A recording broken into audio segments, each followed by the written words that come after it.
Glórias a Deus. Incline sua cabeça com reverência e vamos receber a palavra do Senhor em nossos corações.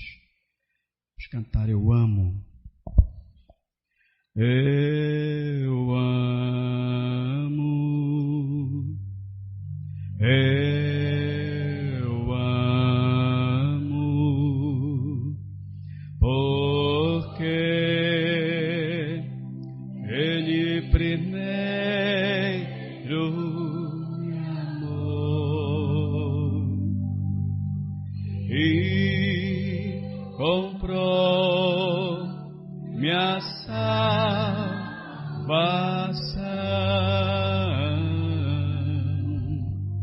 no madeiro, no Calvário.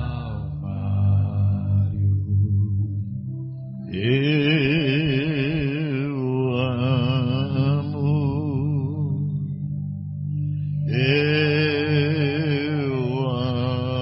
amo, porque Ele primeiro me amou e comprou minha salvação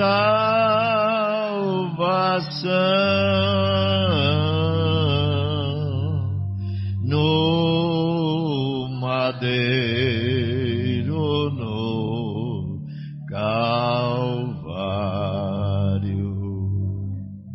Deus amado, Pai eterno, rico em misericórdia, graças te damos por estar na tua casa, Senhor, por estar na tua presença.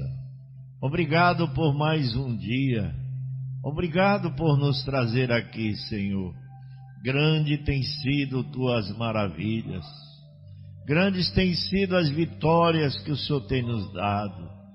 E só tem vitória quem passa por lutas. Os que não querem lutar, os que não querem batalhar, esses estão derrotados à beira do caminho. Mas nós estamos aqui, Senhor, lutando, pelejando, porque confiamos em tuas promessas. Pois o Senhor não falha, o Senhor é perfeito. Tudo falha nesta vida, mas não, Senhor. Tu és o mesmo ontem, hoje e eternamente. E aqui estamos para te adorar, para prestar a ti o nosso culto, a nossa gratidão por todos os benefícios que o Senhor tem feito por nós. E o principal deles, Senhor, é o motivo de estarmos celebrando esta ceia. Foi aquele dia no Calvário, Senhor. Ah, que dia vitorioso, que dia especial. Sim, Senhor, ali tu derrotou a morte, ali tu abriste a tumba da sepultura e nos ressuscitaste contigo, Senhor. Obrigado, Pai eterno, por tão grande obra, tão maravilhoso que tu és, pois não há Deus como tu, nem antes e nem depois de ti, Senhor.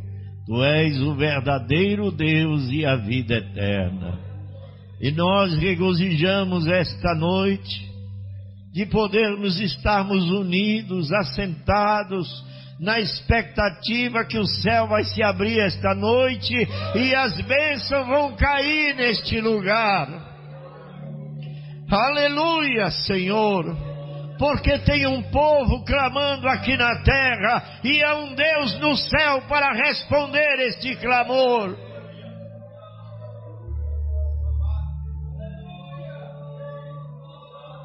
Aleluia, aleluia. Eu creio, Senhor, que tem uma escada aqui que liga ao céu. Eu creio que anjos estão subindo e descendo neste lugar. Eu creio que o enfermo será curado esta noite, se ele crê. Eu creio que aquela vida oprimida seja liberta nesta noite, Senhor. Eu creio que aquele rancor, aquela mágoa, aquela insatisfação vai sair daquele coração. Eu creio, Senhor, porque Tu és o mesmo ontem, hoje e eternamente, Pai. E nós nos rendemos a Ti esta noite. Nós colocamos nossas vidas no altar, sabendo que o Senhor cuida de nós. Por isso, Pai, toma o Teu indigno servo em Tuas mãos e faz segundo a Tua vontade. Em nome do Senhor Jesus Cristo. Amém e amém, Senhor.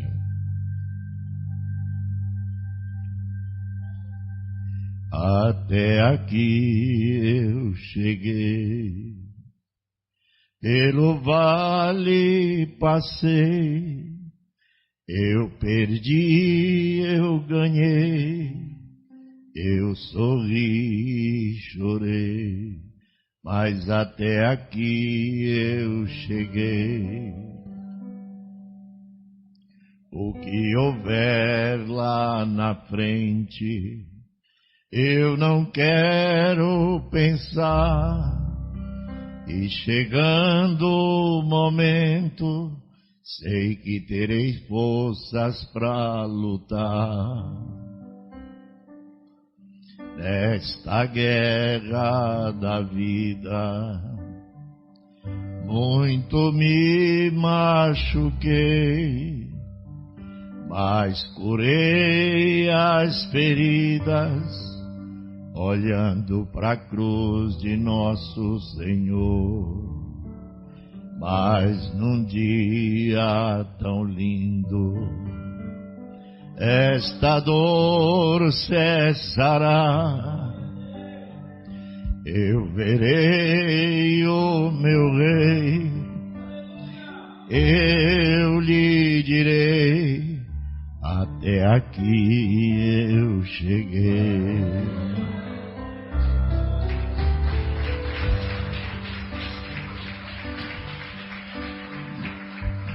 Não vou parar,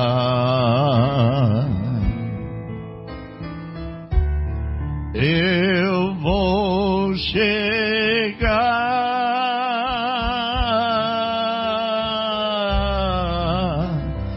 não desistirei,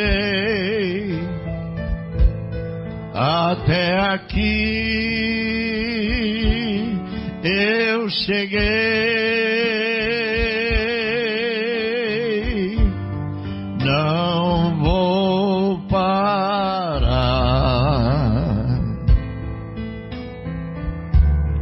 eu vou chegar,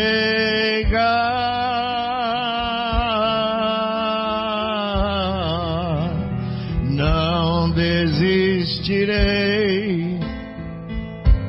até aqui eu cheguei. Aleluia. Diga: Senhor, até aqui eu cheguei.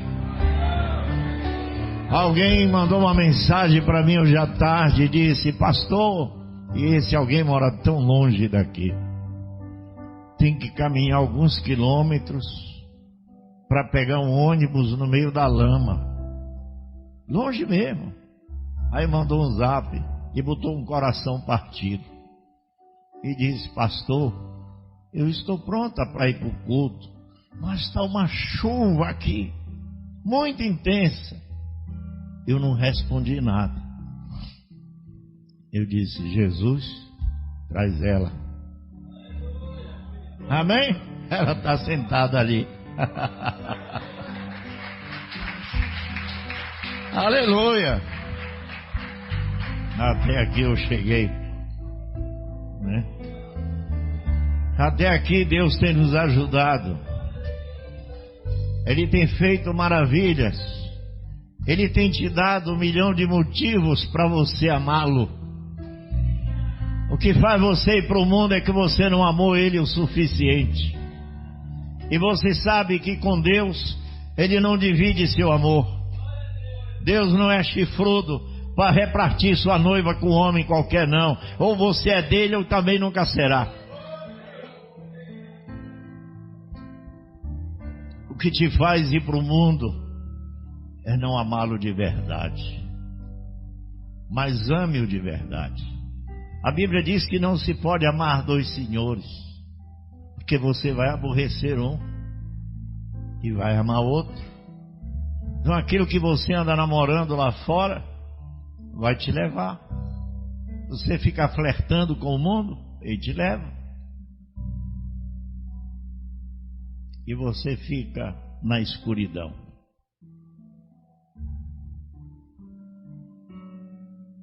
Estamos vivendo um tempo áureo, estamos? Deus tem sido bom conosco. Ele tem falado ao nosso coração. Ele tem nos despertado. Ele tem nos açoitado, nos corrigido, nos batido. E é tudo o que precisamos. E um verdadeiro filho aceita a correção. Um verdadeiro filho se humilha e deixa Deus cuidar da sua vida. Aleluia. Vamos ficar de pé. Vamos ler em São Mateus, capítulo 2, versículo 42.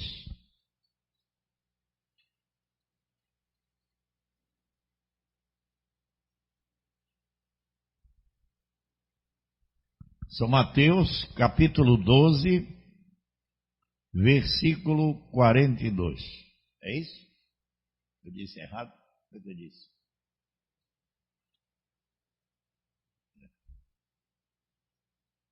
Aleluia. Glória a Deus. São Mateus, capítulo 12, verso 42. Só um versículo.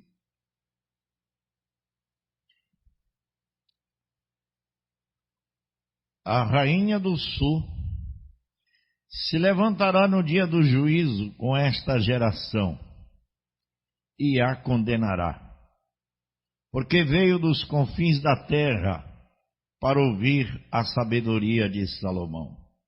E eis que está aqui quem é mais do que Salomão. Amém? Deus abençoe tua palavra em nossas vidas. Abençoe cada pessoa neste lugar, Senhor. Toma o controle de tudo. Nós esperamos em Ti, Pai. E se Tu não vieres, Senhor, então será a coisa mais sem graça que irá acontecer nesta reunião. Mas se isto te agradar, Senhor, e Tu vieres estender a Tua mão e abrir os céus para nós, então teremos um grande momento na Tua presença, Senhor. Eu creio que enfermos serão curados, vidas serão libertas e maravilhas acontecerão, porque onde o Senhor está, há milagres, Senhor. Os milagres acontecem, Senhor. Então, Pai, nós nos rendemos a Ti, Senhor. No nome de Jesus Cristo. Amém. Podeis sentar, irmãos. Aleluia. Glória a Deus. Aí está a rainha do sul novamente, né? Sempre falamos dela. Sempre se lembramos da rainha do sul. O Senhor disse que ela seria lembrada de geração em geração pelos seus feitos, né? E sempre estamos ouvindo a respeito dela, a rainha do sul. Era uma rainha que estava a 3 meses e meio de distância numa viagem de camelo, lá de Jerusalém, onde estava Salomão. E ela tinha sua religião, ela tinha o seu sacerdote, ela tinha a sua igreja, a qual ela frequentava, mas sempre que chegava os viajantes, comerciantes na sua cidade, paravam e começavam a falar sobre um dom de Deus que havia lá em Jerusalém. Então eles comentavam quando eles vinham de lá: olha, nunca vimos coisa tal. É uma sabedoria que ninguém tem. E ela começou a ouvir aquilo, ela começou a parar os viajantes. De onde você vem? Eu estou vindo de Jerusalém. É verdade que tem um homem lá, que Deus usa ele e ele fala coisas inefáveis? E eles começavam a contar para ela o que eles ouviram. Ela disse, mas isso é maravilhoso. E aquilo foi provocando sede no coração dela. Aquilo foi acordando ela e a sede foi despertando. Tem muitos filhos de Deus dormindo por aí que quando eles começam a ser despertados, uma sede começa a despertar neles. E ela foi passando os dias até que ela não aguentou mais. Eu acho que ela já tinha roído todas as unhas dela. Tem umas pessoas aqui, quando eu estou pregando, elas comem as unhas, né? Graças a Deus que Deus libertou minha esposa. Quando eu estava pregando, ela estava comendo as unhas. E eu ralhava com ela, né? É a palavra que faz isso. Te deixa nervoso, tenso, ansioso. Então ela foi ficando assim, começou a roer unha. E aí ela disse, não, eu tenho que ir lá. Eu tenho que ver isto. E aí ela chamou os seus auxiliares e mandou preparar camelo, presente. E seu sacerdote disse, que é isso? Você não tem sua religião aqui? Não temos o nosso Deus aqui, Dagon? Não temos sacerdotes? Não, está tudo bem, não tenho nada contra vocês. Mas isso aqui é diferente. Eu preciso ouvir isto. E ela arrumou aquela caravana de camelos e foi. E você sabe, quando a fé, a vitória. E viajar no deserto, ali da Arábia, era o maior perigo. Você pensa que o mundo é perigoso? O mundo sempre foi perigoso desde quando entrou o pecado. Os assaltantes árabes, sabe o que eles faziam com aquelas pessoas que vinham nos camelos? Eles cortavam o pescoço das pessoas e roubavam aquelas caravanas todinha.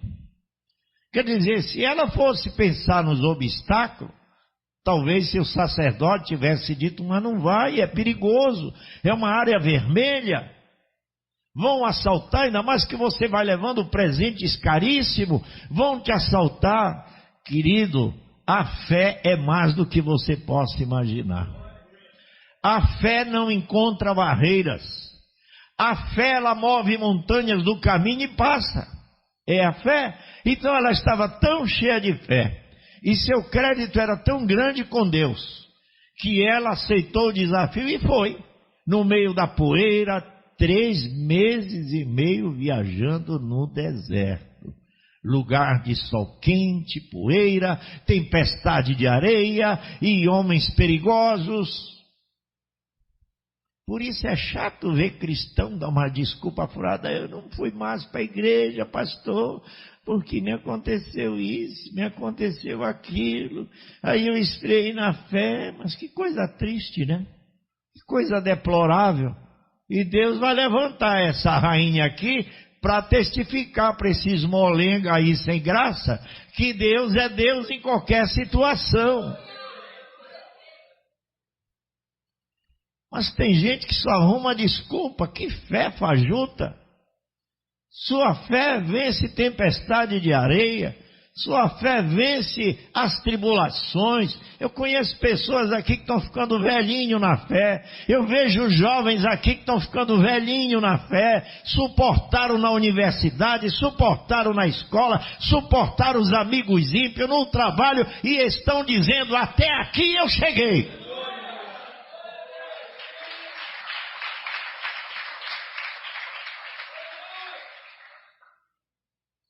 Deus ama ver seus filhos lutarem. Deus nos põe no campo de batalha e quer ver você lutar. Você quer ver uma coisa? Eu li algo que não sai da minha cabeça. Mostra aí, no livro de Esdra aí. Mostra aí para os irmãos uma coisa que eu vou mostrar para você. Esdra capítulo 8, versículo 21. Eu vou mostrar aqui uma coisa para você quando uma pessoa confia em Deus. O que é que ela é capaz de fazer quando ela confia em Deus de verdade. Esdras capítulo 8, versículo 21. Eu vou ler isso aqui para vocês. Achou? Diz assim, é Esdras falando, o escrivão que tomou a frente de Israel quando saiu do cativeiro, quando Babilônia foi destruída e o rei Dário deu liberdade para eles construírem o templo em Jerusalém novamente. Então ele diz, então apregoei ali um jejum junto ao rio Ava, para nós humilharmos diante da face de nosso Deus, para lhe pedirmos caminho direito para nós e para nossos filhos e para toda a nossa fazenda. Porque me envergonhei de pedir ao rei exército e cavaleiros para nos defenderem do inimigo no caminho, porquanto tínhamos falado ao rei dizendo, a mão do nosso Deus é sobre todos os que buscam para o bem, mas a sua força e a sua ira sobre todos os que deixam. Nós, pois, jejuamos, pedimos isso ao nosso Deus e moveu-se pelas nossas orações. Talvez você leu isso aí e nem viu o que eu vi. Mas eu vou dizer para vocês o que foi que eu vi aí. É que o rei Esdras, o escrivão Esdras, disse para o rei Dário, ele deu um testemunho para Deus, não, rei, nosso Deus é poderoso, nosso Deus cuida de nós, e quando os problemas vêm, nós suplicamos a ele, tá bom, se você dá esse testemunho que Deus cuida dos teus problemas, bem, olha aí, ele vai te botar na prova. E ele colocou Esdras na prova, o povo de Israel na prova, porque se você prestar atenção na leitura que você acabou de ler, sabe o que foi que aconteceu? Eles estavam construindo o templo, apoiado pelo rei Dário, mandando material para ele, mandando tesouro, e a coisa estava indo muito bem, mas os inimigos começaram a pressionar o povo de Israel e Esdras. Aí o povo disse, Esdras, vamos falar ao rei Dário que estamos sendo oprimidos, que nossos inimigos estão forçando, estão nos trazendo prejuízo. Vamos falar para o rei. Esdras diz, eu não posso, porque eu acabei de dar um testemunho para o rei Dário, de que o nosso Deus nos livra, que o nosso Deus cuida de nós, e como é que eu vou pedir ajuda para ele? Como é que eu vou andar mendigando na casa do vizinho dos outros, se eu digo que meu Deus é um Deus poderoso? Como é que eu vou viver na miséria, se o meu Deus é o dono da prata e do ouro? Não, meu povo, não. Nossos inimigos estão apertando, então vamos buscar socorro no Deus que tudo pode. Ou eles proclamaram jejum, eles oraram, eles buscaram, e aí Deus ouviu sua oração. O problema é que as pessoas não oram, não jejum, são preguiçosos e querem receber a bênção de Deus. Disse, não, eu não vou lá no rei, eu não vou dizer para ele que nós estamos em aperto, nós vamos dobrar nosso joelho e agora, nós vamos jejuar, vamos interceder pela nossa família, pelos nossos filhos, até que Deus ouça do céu a nossa oração.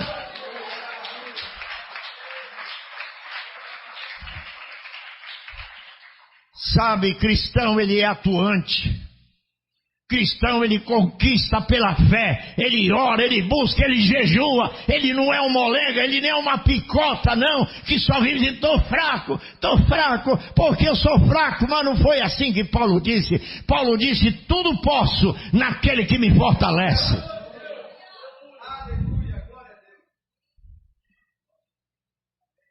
Então ele diz assim, porque me envergonhei de pedir ao rei exército e cavaleiro para nos defenderem do inimigo no caminho, porquanto tínhamos falado ao rei dizendo, a mão do nosso Deus é sobre todos os que o buscam para o bem.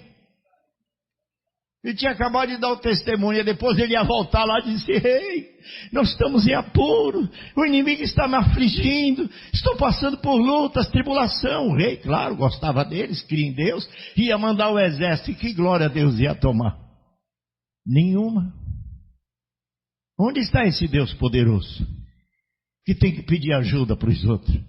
Esdras disse: não, nós vamos jejuar, nós vamos orar, e vamos buscar isso agora.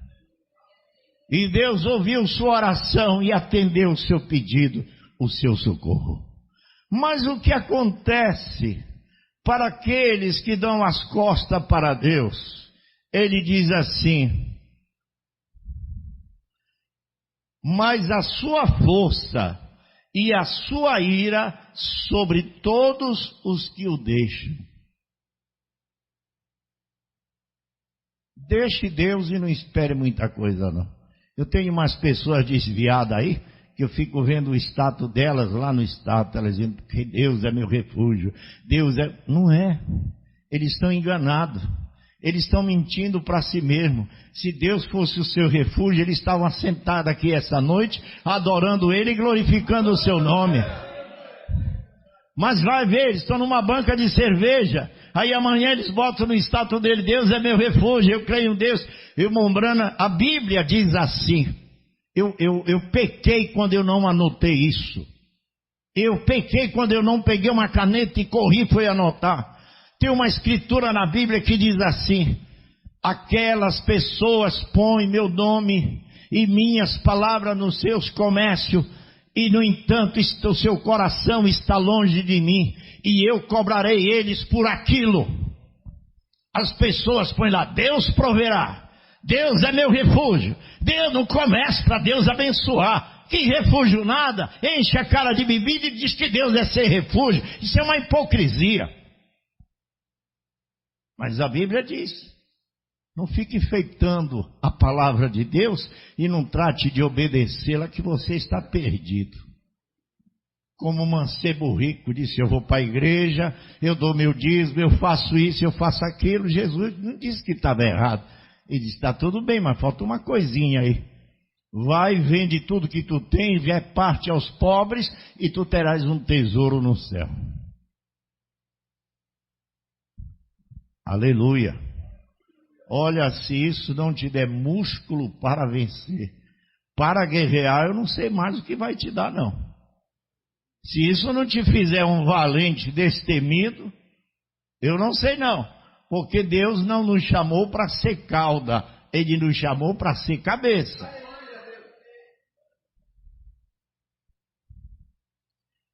Onde o evangelho é proclamado e o sobrenatural ocorre, especialmente isso se produz uma multidão mista, alguns crentes e alguns incrédulos. Mas ainda assim, é possível que um homem bom e culto, bem instruído em seu ensino bíblico, seja um descrente. Pois eu não acredito que nós tenhamos muitos homens neste país, hoje à noite, que poderiam competir com o conhecimento daqueles sacerdotes daquele dia, pois eles eram homens instruídos, e eles tinham que ser encontrados sem culpa quando se tratava de moral. Eles conheciam as Escrituras, assim como eles conhecem o catecismo hoje. Mas, mesmo assim, com tudo isso, é possível que homens possam ser muito sinceros e ser sempre tão sábios na Bíblia, e ainda assim estar errados em seus ensinamentos, pois isso prova que eles poderiam estar errados. Olha o mancebo rico. O mancebo rico estava lá no inferno dizendo para Abraão: pai Abraão, mande que Lázaro molhe a ponta do meu dedo e me refresque a língua. O engano é uma coisa tão terrível que mesmo ele no inferno acreditava que Abraão era o pai dele. Tem gente que diz assim: eu creio que eu tenho uma eleição. Eu tenho que ter uma eleição como? Longe da palavra, no mundo de cabeça para baixo? Não, não existe eleição nisso. A eleição está quando a palavra está na sua vida. Se ela não está, você está perdido. Porque Jesus disse, nem só de pão viverá o homem, mas de toda palavra que procede da boca de Deus. Você está vivendo o que da palavra? Não. Ah, mas eu tenho esperança que um dia me levante. A esperança é hoje, amanhã não tem. Amém? Se tu não fizeres isso hoje, amanhã não tem. Tu não sabes o que é amanhã. Eu já tive pessoas de eu pregar hoje para elas e dizer, essa é a tua última oportunidade, e amanhã a pessoa amanhecer morta e rejeitou a Cristo. Mas quando o sobrenatural se faz presente, então atrai a atenção de uma multidão mista de pessoas. Veja, e um judeu escolhido, bem treinado, veio a ele a convite de um dos discípulos de Jesus com o nome de Filipe. E ele encontrou o seu amigo Natanael orando e trouxe a Jesus. E quando Jesus viu este homem, ele disse, eis aqui um israelita em quem não há dolo. E ele disse, de onde me conheces, Rabi? Aquilo deixou perplexo. Ele disse, antes que Filipe te chamasse, quando você estava debaixo da árvore, eu te vi. Então esse homem, que era um hebreu leal, conhecendo as Escrituras em sua luz correta, disse, tu és o Filho de Deus, tu és o Rei de Israel. Aleluia! Porque um ato sobrenatural tinha acontecido, e ele reconheceu que era o Messias. Porque quando o Senhor disse, eis aí um homem que não há dolo, ele estava dizendo, eis aí um homem que não tem engano, eis aí um homem honesto, decente, e era aquilo que Natanael era. E cada um de nós sabemos o que somos. Nós sabemos se somos honestos ou se somos desonestos. Não precisa ninguém dizer, nossa consciência nos diz. E quando Jesus disse o que ele era, ele disse, tu disseste a verdade, eu sou isso mesmo, eu sou honesto, eu sou decente, eu temo a Deus, e o que tu disseste não tenho como rejeitar, pois tu és rei de Israel, tu és rei dos judeus. Aleluia, glória a Deus. Veja, mas os fariseus e os estudiosos, intelectuais daquele dia, disseram, este homem é Beelzebu. Ele faz estas coisas através das obras do diabo ou do poder do diabo. E Jesus disse, se Satanás pode expulsar Satanás, então o seu reino é dividido. E quanto a mim, isso me satisfaz saber que Satanás não tem poder para curar em absoluto. Ele não cura ninguém. Porque a cura é uma criação. E só quem pode criar é Deus. Amém? A cura é uma criação. Preste atenção, quebre um braço. Sabe o que o médico vai fazer? Vai encostar o braço ali, amarrar num pano, te dar uma medicação e ele fica esperando que a natureza faça a sua parte. Quando mais tarde um médico vai lá, o braço colou novamente. Aquilo ficou inteiro. Daqui uns anos tu está fazendo força como se nunca tivesse quebrado o braço. O que foi isso? Deus criou tecidos, criação.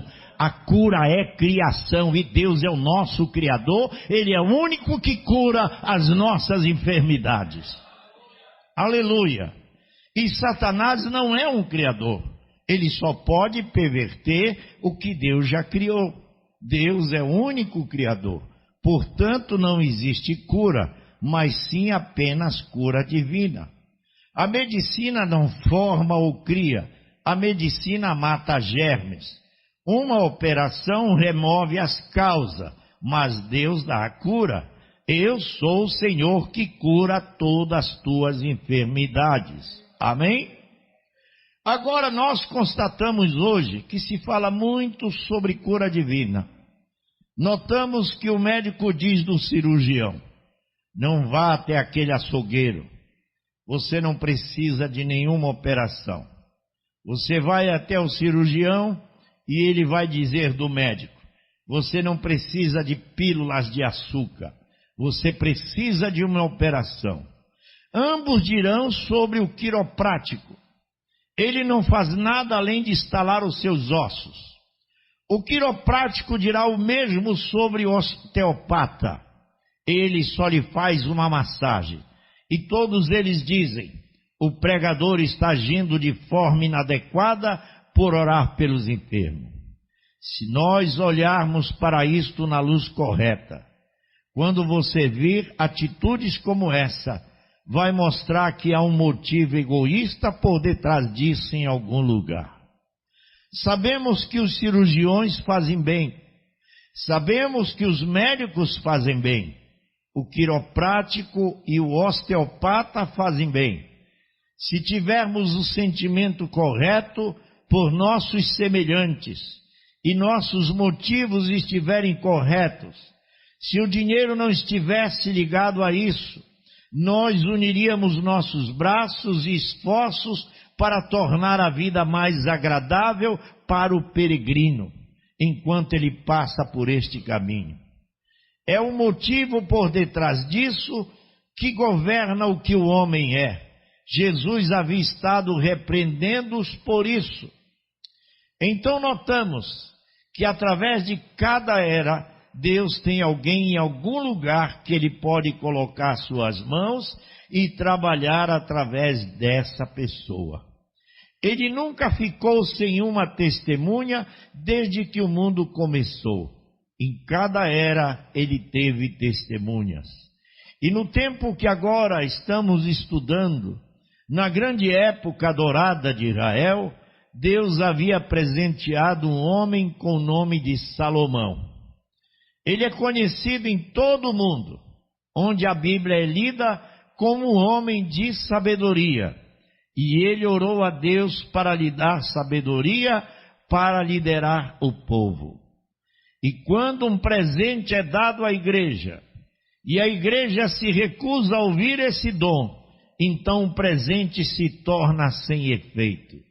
Mas quando o presente é dado à igreja, e a igreja o recebe, então é uma época dourada para aquela igreja. Amém? Louvado seja o nome do Senhor.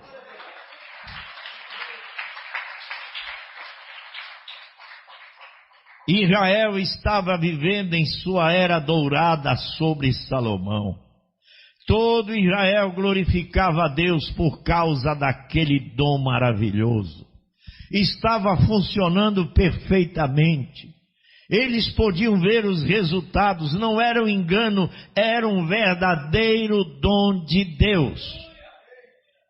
E quando é um verdadeiro dom, o que é que acontece? Se vê os resultados.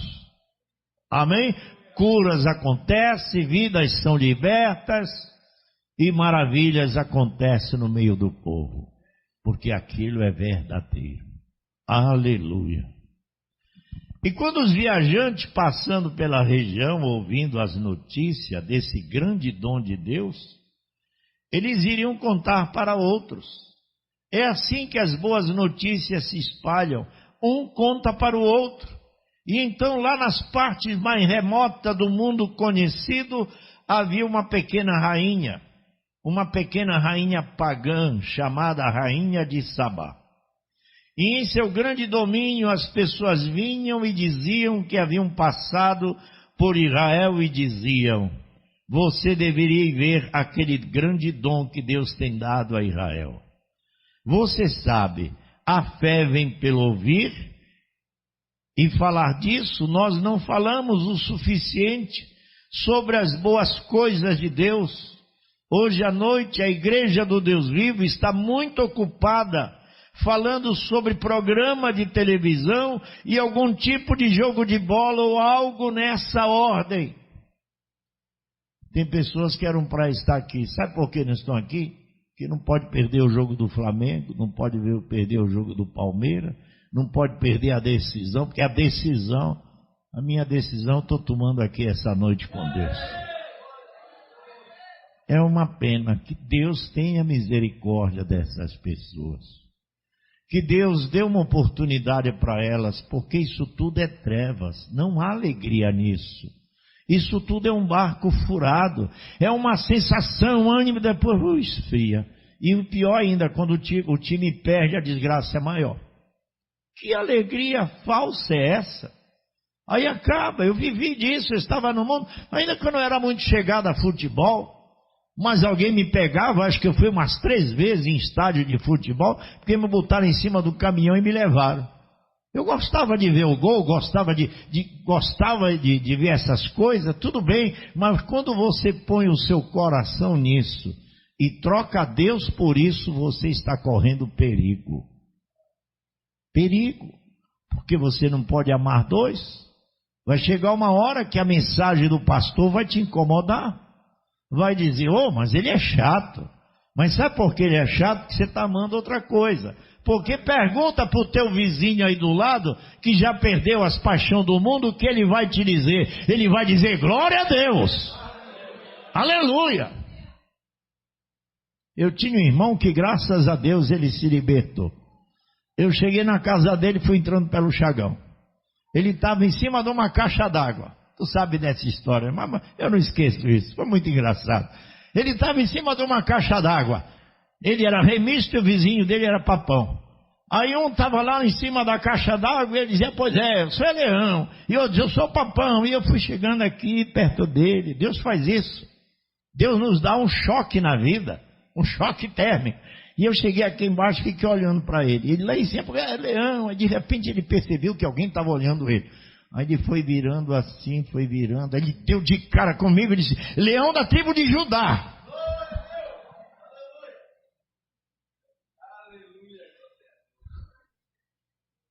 Tem um pastor aqui no Brasil, ele nunca gostou de futebol. Mas quando foi um dia, e ia ter uma decisão lá no estádio, aqui para o sul do Brasil, e todo mundo falava e deu uma agonia nele que ele queria também ir para o jogo. Ele olhou para ele e disse, eu estou estranho. Ele começou a se estranhar. Ele disse, isso não está certo, eu estou querendo, para que eu quero ir no estádio? Ele não sabe como ele foi, comprou, ele disse, eu nunca gostei de futebol, e naquele dia eu fui para o estádio, comprei e me sentei lá. E quando eu olho para o lado, tem um irmão olhando para mim assim, sereno.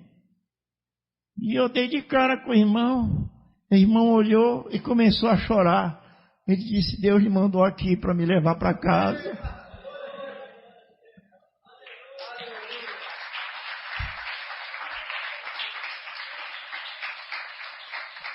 Ali se abraçaram, ali choraram.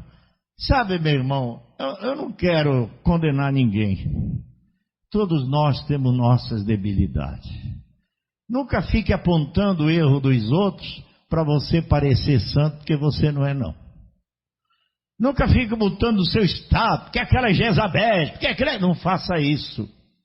Não toque na unção dos outros, porque você não é melhor do que ele. Agradeça a Deus se hoje você está bem. Agradeça a Deus se você está de pé, porque você não sabe se amanhã você pode cair. Então não condene ninguém, ore pelo seu irmão, peça misericórdia, deixe a pregação para o pastor, não mexa nisso. Não tente mostrar santidade apontando o erro do outro, você nunca será santo fazendo essas coisas. Porque nós não temos santidade fabricada. Nem que você fabrique, você nunca será santo. É a santidade de Deus em nós. E aí se você vê um irmão se escandalizando, o irmão saindo do caminho, em vez de você se gloriar e dizer, eu não faço essas coisas, cuidado. Cuidado com o fariseu e o publicano. Um dizia, Senhor, tem misericórdia de mim. Nem tinha coragem de levantar o rosto para o céu. Outro dia, Senhor, eu dou meu dízimo. Eu sou frequente à igreja. E Jesus disse, ele já está justificado. Não. É por isso que Deus permite o inimigo te apertar. Ele permite as coisas faltar. Que é para você ir com a cara no pó, orar e dizer, Senhor, eu não sou nada, tenha misericórdia de mim. Você não está aqui porque você foi bonzinho. Você está aqui porque Deus teve misericórdia de você. Então, quando você vê um irmão fracassando, quando você vê um irmão no erro, não se glorie, porque você está bem e ele está caindo, porque não. Ela cortou o cabelo, ela está usando um vestido inadequado, em vez de você criticar, em vez de você condenar, vá orar por ela, vá orar por ele. Porque você vai cair. Deus vai fazer você cair de propósito. Porque a Bíblia diz: quem está em pé, cuide para que não caia. As pessoas que mais correm perigo são as pessoas que estão em pé. Porque o que está caído, está caído. Mas o que está em pé, o diabo está lá no teu calcanhar. Olha, 24 horas esperando tu falhar, ele te pega. Então tu tens que estar 24 horas nos pés de Jesus e dizendo: tenha misericórdia de mim, Senhor. Liberta o meu irmão daquele vício. Liberta meu irmão daquela condição. Faz alguma coisa para ele. Se a igreja fizesse isso de verdade, nós teríamos um monte de desviado aqui se reconciliando.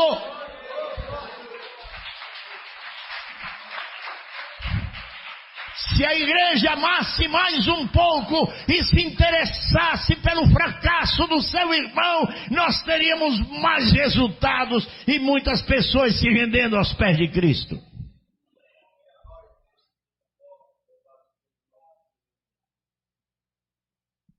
Você não precisa se associar a eles, não.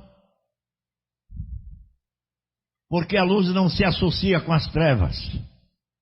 Você não precisa ser participante dos pecados dele, não, Senhor. Mas a sua oração tem efeito. A oração de um justo pode muito em seus efeitos. Ore em vez de condenar. Ore em vez de criticar. Ore em vez de desprezá-los. Ore por ele. Ore, ponha no seu coração.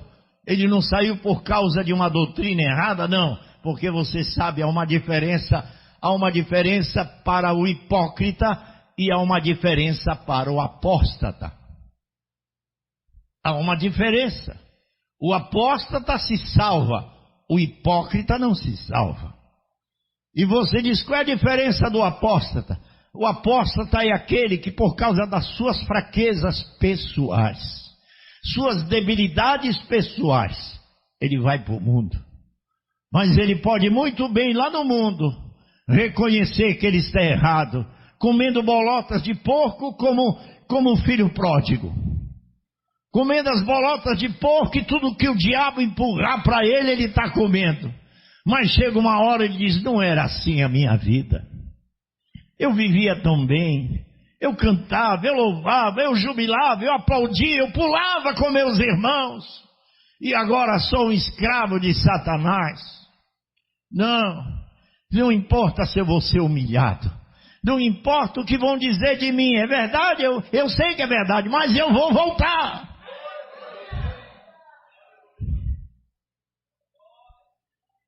E ele volta. Ele encontra a salvação. Ele é um apóstata, ele se arrepende, ele pede perdão, Deus perdoa. Agora cruel é o hipócrita, que passa um tempo aqui dentro, dá glória a Deus, diz que essa mensagem é verdade, e um dia ele bate o pé e diz: se tudo é mentira, ele assinou sua sentença de morte. Porque uma vez que você provou do dom de Deus e pisou nele, não há mais sacrifício a teu favor. Deus não vai morrer outra vez por você. Acabou. Esse é o hipócrita, que vai para uma doutrina errada, se associa a ela e condena a mensagem, e condena a palavra de Deus e diz que isso é falso. Esse está morto. As tuas fraquezas, todos nós temos fraqueza, todos nós temos dificuldade. Ninguém está aqui rindo à toa. O que nós vencemos essa semana, eu não sei o que vocês passaram, mas Deus sabe, lá no trabalho, lá na escola. As tentações vieram, a pressão vieram, e você teve que lutar com tudo que pôde para resistir e manter o nome de Jesus na tua vida. E como é que nós vamos condenar? Não vamos é para ser participante.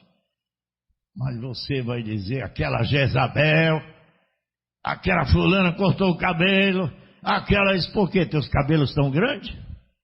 Porque tuas vestes estão compridas? Isso não está dizendo nada essa noite. Isso não está dizendo nada para você. Se os teus cabelos são grandes, seus vestidos são compridos, isso não está dizendo nada não.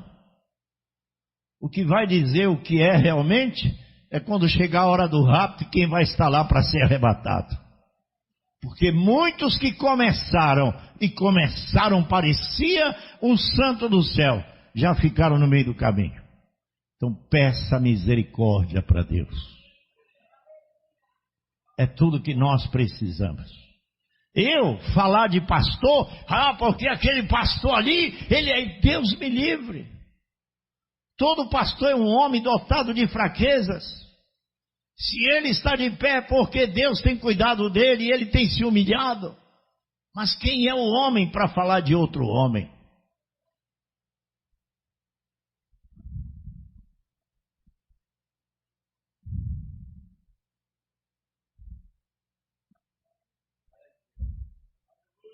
E a pequena rainha, como ela sabia que era mortal, e ela devia ir para a eternidade sombria, se houvesse algum raio de luz vindo do mundo desconhecido para ela, que refletisse qualquer coisa em relação ao seu destino eterno, ela estava determinada a vê-lo por si mesma.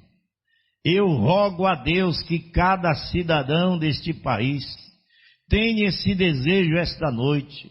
Então ela fez os preparativos para ir, mas agora lembre-se o que estava pela frente dela.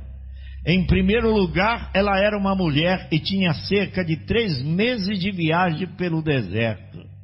E não em um Cadillac com ar-condicionado, mas nas costas de um camelo. Agora imagine você, uma mulher viajando em cima de um camelo 3 meses. Tem gente que não quer pegar um ônibus bem ali para vir para cá. Mas é muito cansado. Eu pego 2 ônibus. É muito longe. Meu Deus vai colocar a rainha de Sabá. Olha, ela não tinha ônibus não, nem tinha ar-condicionado. Ela veio pegando poeira, arriscando no meio de bandido, montada em cima de um camelo, cheia de calo. Sabe, é vergonhoso para um cristão usar um argumento para não estar na presença de Deus. Agora deixa eu beliscar vocês com força. Deixa eu beliscar vocês. Vocês merecem, não todos, mas algumas pessoas que merecem um bom beliscão. Eu disse para os companheiros lá fora, eu não vou alugar sítio esse ano. Eu vou me preparar para o encontro, que eu vou ter muita despesa. Mas se vocês quiserem alugar, fiquem à vontade. Aí todo mundo se animou. O aluguel do sítio custa R$3.000. Aí o irmão foi com outro, aí um se alegrou, o outro, não, eu vou ajudar, eu também quero passar o ano e tal. Aí chegou com quanto é essa aí? É muito caro.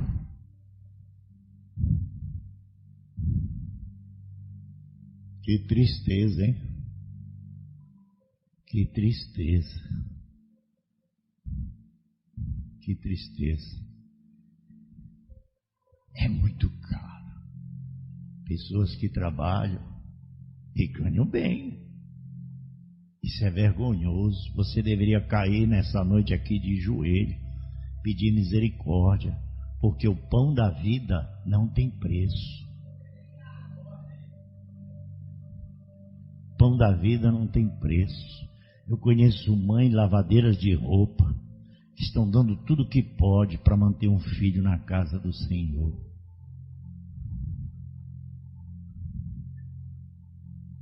Isso é vergonhoso, sabe?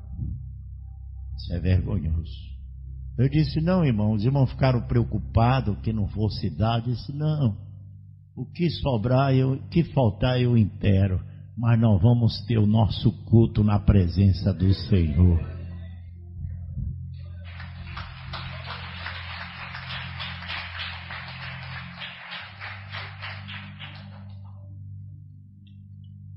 Nós temos pessoas ribeirinhas lá do Amazonas que estão juntando dinheirinho para estar no encontro do ano que vem.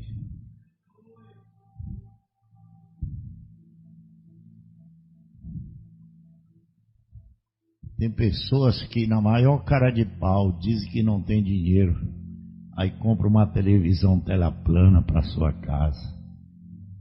Para Deus não tem. Não é para nós que você vai dar, é para você. Sabe para quê? Sabe por que eu deixei isso acontecer? Porque eu tenho que tirar a igreja da ociosidade. Sabe, existe 2 extremos e um centro. Existe um extremo que é os pastores pedindo dinheiro para ficar rico e construir fazenda, impérios. Mas existe outro extremo, que é aquele dinheiro que é para o próprio membro, como Pedro pediu, não para ele, mas é para repartir entre os irmãos. E existe aquele dinheiro que a igreja dá para ela mesmo desfrutar, e os miseráveis se levantam avarentos, e a Bíblia diz que a avareza é idolatria. Não quero o seu dinheiro, não. Eu não preciso dele. O Deus que alimentou Elias é o meu Deus essa noite, e ele cuida de mim.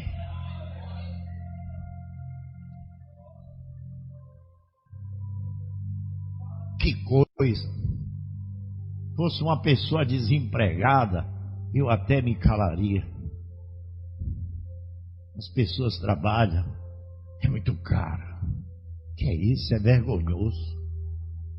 O que é caro para Deus? Me diga, o que é caro para Deus? Eu não vou comprar o livro dos Hebreus, que é muito caro. Meu amigo, se dissesse que era R$1.000, eu estivesse ganhando só um salário mínimo, eu ia juntar 100, 10, até chegar a 1.000 e ia buscar meu livro. Porque eu não tenho alimento maior do que a palavra de Deus. Não tem um momento melhor para mim no fim de ano do que estar com meus irmãos adorando a Deus, longe dos familiares embriagados, bêbados que tem por aí.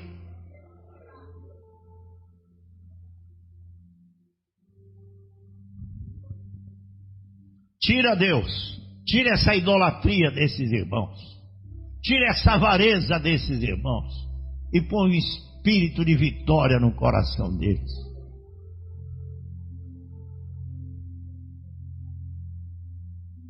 Veja, e a pequena rainha, ela sabia que era mortal, e ela devia ir para a eternidade sombria. Se houvesse um raio de luz vindo do mundo desconhecido para ela, que refletisse qualquer coisa em relação ao seu destino eterno, ela estava determinada a vê-lo por si mesma. Eu rogo a Deus que cada cidadão deste país tenha esse desejo esta noite. Então ela fez os preparativos para ir. Mas agora lembre-se o que estava pela frente dela.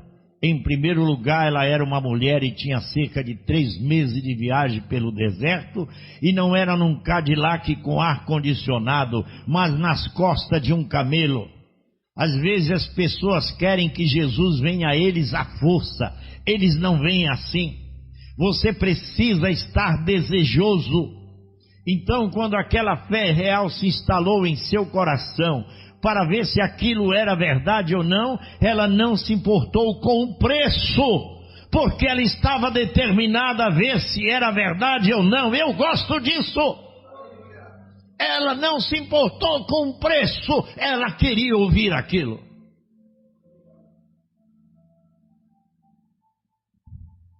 Aleluia. É uma grande hora que estamos vivendo, e um grande dia que estamos vivendo. E Deus enviou seu Filho como propiciação pelos nossos pecados. Ele morreu em nosso lugar. Ele foi inocente, o inocente que se tornou culpado, para que nós, culpados, pudéssemos ser inocentes. A história é esta. Pense nisso enquanto você pesa a sua própria vida corruptível em sua presença. Jesus se tornou você para que você, por sua graça, pudesse se tornar Ele. Você que estava indo para o inferno, Ele tomou o teu lugar, para que você pudesse se assentar no céu com Ele em seu lugar. Você era um filho do diabo por natureza. Ele tomou a natureza ou o pecado de sua natureza, para que você pudesse se tornar um filho de Deus e se assentar nos lugares celestiais com Ele. Esta é a história, e Ele não nos deixou sem testemunho. Ele disse: um pouco e o mundo não me verá mais, mas vós me vereis, porque eu, é um pronome pessoal, estarei convosco e em vós até o fim do mundo. As coisas que eu faço, vós também as fareis, e maiores que estas fareis, pois eu vou para meu Pai. Aquele que crê em mim, as obras que eu faço também as fará. Eu não vos deixarei sem consolo. Rogarei ao Pai e Ele vos enviará o Espírito Santo da verdade. E o Espírito Santo, quando veio, foi para dar testemunho de Jesus. Agora, se isso não for verdade, então Deus prometeu algo que Ele não era capaz de fazer. Mas nessa grande era ateia, infiel e cética em que estamos vivendo, estou tão feliz que posso desafiar o mundo pelo fato de que no meio de todos os tipos de deuses pagãos e tudo mais, e ídolos e vida mundanas, há um Jesus Cristo real, ressuscitado e vivo, que é tão real esta noite como foi quando andou na Galileia. Ele não tem falhado, Ele não irá falhar. Esse grande Jesus está em nosso meio agora, e Ele se declara vivo, e se Ele está declarando vivo, Ele é o Deus onipresente, onipotente, infinito, que não pode falhar. Pense nisso. Você pode deitar essa noite, e alguém dizer assim para você: e se amanhã tu amanhecer morto? Você dirá para ele: de qualquer maneira eu abrirei meus olhos. Mas como? Ele disse: se eu não abrir aqui, eu vou abrir lá, mas eu abrirei, porque Ele não pode falhar. Como o irmão da África, que se encontrou comigo em Brasília, e ele me contando o testemunho dele, você sabe, quando a gente pega avião, a gente põe o pé no estribo do avião e diz assim: Senhor, e põe a tua mão aqui embaixo. Porque tudo que o homem faz, falha. Você sabe disso. Se der uma centelha lá em cima e cortar, e disser os motores pararam, os homens falham. Você vai estar confiando em quê? Diga para mim. Mas aquele irmão veio da missão, voltando para a África, os motores apagaram e o avião começou a cair. E os pilotos disseram: não podemos fazer nada. Os motores apagaram, já avisamos a torre de controle, já demos a nossa localização, e o avião perdendo altura. E o avião perdendo altura. E o irmão estava lá dentro. Ele se lembrou que o Deus que ele servia não falha. Ele disse: Senhor, eu não estou vindo de um baile carnavalesco, eu estou vindo da tua missão. E ele disse isso para todos os passageiros ouvir. Os passageiros naquela hora não sabiam nem para quem pedir. Ele disse: Senhor, eu estou vindo da missão, eu estou indo para casa. Se tu queres me levar hoje, então me leva, Senhor. Mas se não é hora de partir, Senhor, levanta esse avião e leva nós de volta para casa. Aleluia! Ele disse: todos os passageiros, piloto, ouviram a sua oração bem alta. Ele gritava dentro do avião para Deus. E disse: naquela hora os motores roncaram. E o avião ganhou força, e lá vem ele novamente, e lá no aeroporto já tinha bombeiro, carro, tudo iluminando. E quando o avião chegou, aterrissou, e perguntaram para o piloto, chamaram: vem cá. Foi a oração desse homem que pediu por nós, e Deus nos ouviu a sua oração. O Deus que nunca falha.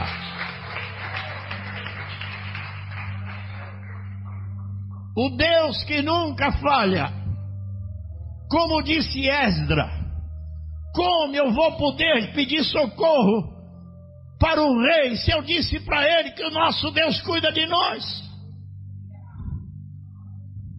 Como é que você pode dar um testemunho e dizendo que Deus cuida de nós e tua vida é um bagaço? Que Deus é esse então? Ele disse: não, meus irmãos, não vão pedir para o rei não. Vamos dobrar nosso joelho essa noite. Vamos jejuar, nossos filhos, nosso gado, nossa fazenda, tudo vai glorificar dele e pedir socorro para ele. E aí eles foram orar, foram jejuar, e Deus veio em seu socorro. Eu vou dizer uma coisa para você, meu irmão. Se você vive uma vida de pecado, saia dela, porque você não vai muito longe com isso não. Deus é um Deus santo, e os que se aproximam dele têm que ser lavados pelo seu sangue. Amém? Que Deus nos abençoe, que Deus nos guarde. Não despreze o dom de Deus, ou então Deus não terá mais nada a fazer por você. Vamos cantar e vamos tomar a ceia do Senhor. Aleluia.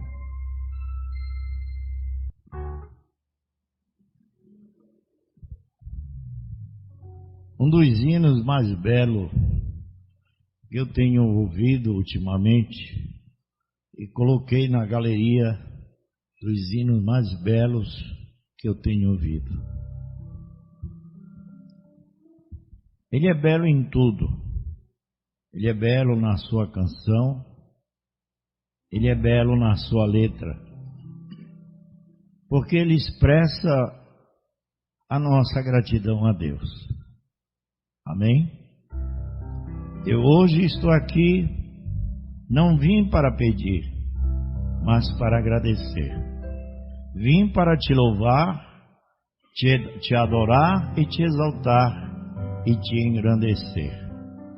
Só tu, ó meu Senhor, merece o louvor, merece a adoração. Por isso aqui estou rendendo a ti louvor de todo o coração. Receba, Deus, agora a minha adoração. Te agradeço pela vida, pelo ar que eu respiro, pela água e pelo pão.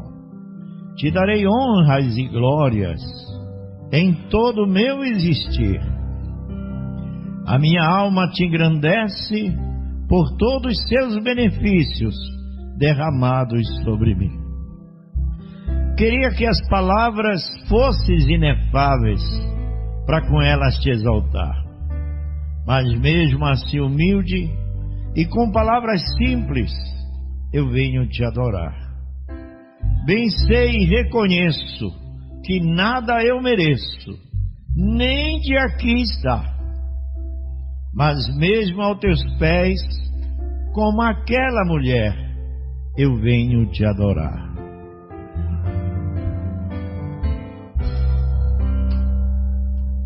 Eu hoje estou aqui, não vim para pedir, mas para agradecer.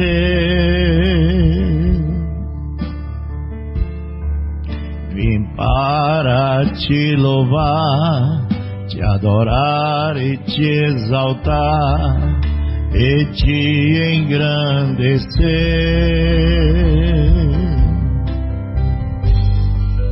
Só tu, ó meu Senhor, merece o louvor, merece a adoração. Por isso aqui estou, rendendo a ti louvor de todo o coração. Receba a Deus agora a minha adoração.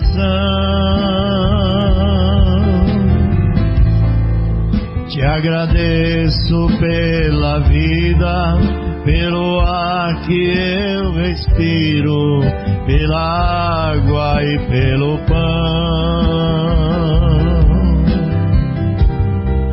Te darei honras e glórias em todo meu existir. A minha alma te engrandece por todos seus benefícios derramados sobre mim. Fiquemos de pé. Queria que as palavras fossem inefáveis para com elas te exaltar, mas mesmo assim humilde e com palavras simples eu venho te adorar. Bem sei e reconheço que nada eu mereço, nem de aqui estar, mas mesmo aos teus pés, como aquela mulher, eu venho te adorar. Receba, Deus, agora a minha adoração. Te agradeço pela vida, pelo ar que eu respiro, pela água e pelo pão. Te darei honras e glórias em todo meu existir.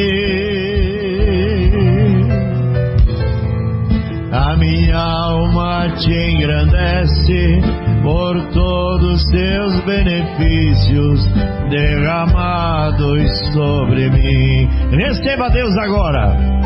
Receba, Deus, agora a minha adoração. Te agradeço pela vida, pelo ar que eu respiro, pela água e pelo pão. Te darei honras e glórias em todo meu existir.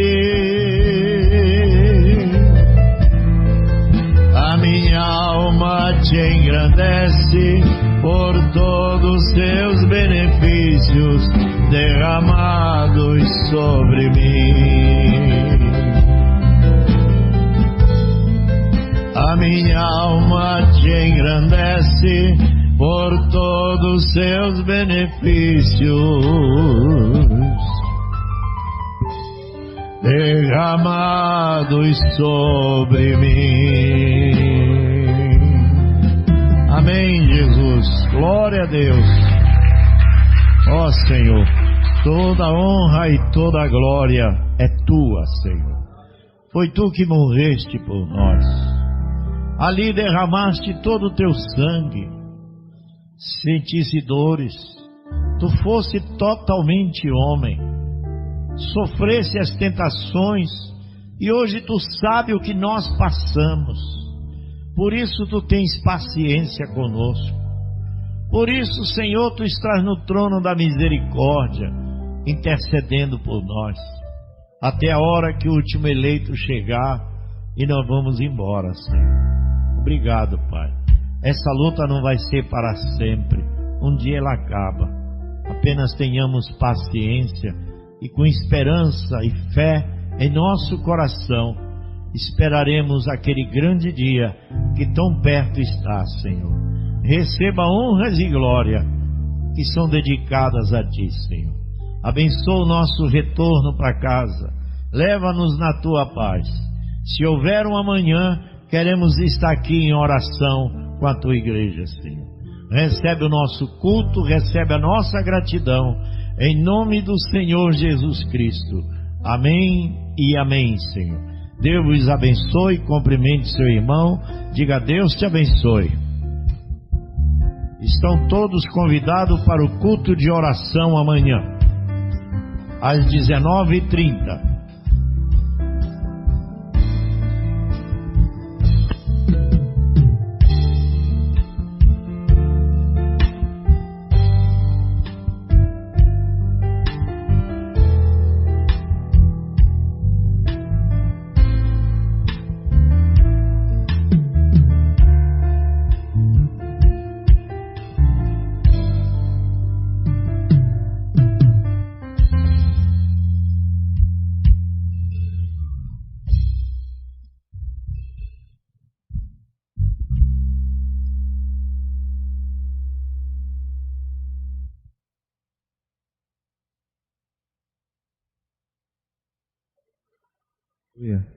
Aleluia.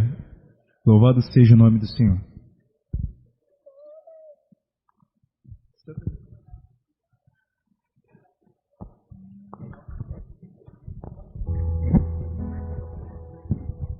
Aleluia. Louvado seja o nome do Senhor.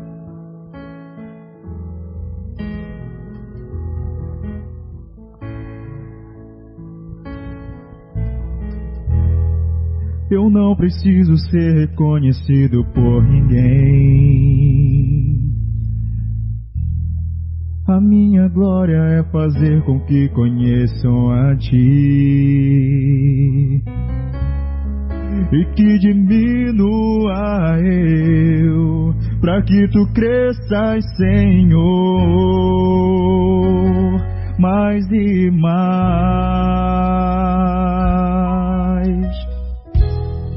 E como serafins que cobrem o rosto ante a Ti, escondo o rosto para que vejam Tua face em mim, e que diminua eu, para que Tu cresças, Senhor, mais e mais. No Santo dos Santos, a fumaça me esconde, só Teus olhos me veem. Debaixo de Tuas asas é o meu abrigo, meu lugar secreto. Só Tua graça me basta e Tua presença é o meu prazer.